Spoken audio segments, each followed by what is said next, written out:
Praise the Lord, brothers, sisters. देवाच्या कृपेने मी चांगला आहे. मधल्या काळामध्ये मी बराचसा प्रार्थना उपवासामध्ये बसलो. सोशल मीडियावरती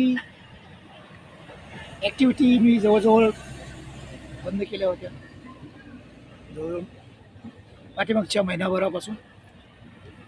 परंतु मध्ये माझे जे इंस्टाग्राम अकाउंट्स आहेत, जे डिॲक्टिव्ह होते ते ॲक्टिव्ह केले आणि तिथे थोडासा ॲक्टिव्ह राहिलो.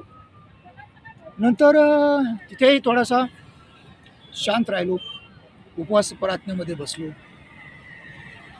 मागच्या वेळेस माझ्या फेसबुकवरती प्रॉब्लेम झाला होता, हॅक झालं होतं आणि हॅक करून हॅकर लोकांनी बऱ्याचशा चुकीच्या पोस्ट टाकल्या होत्या.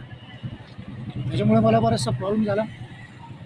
परंतु देवाच्या कृपेने मी त्याच्यातून सावरलो. ते माझं जे फेसबुक अकाउंट आहे ते मी डिॲक्टिव्ह केलं आणि आता ते डिॲक्टिव्ह आहे.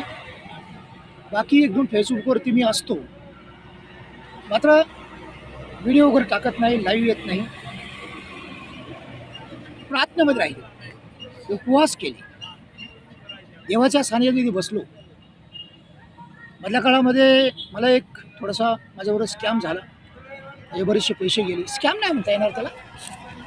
देवाने माझा पैसा एक ठिकाणी इन्व्हेस्ट केला.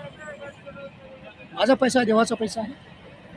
देवाने तो पैसा जो आहे कुठेतरी इन्व्हेस्ट केला आणि मला सांगितलं की ते माझं काम आहे, ते नंतर तुझ्या माझ्या राज्याच्या वाढीसाठी कामी येईल.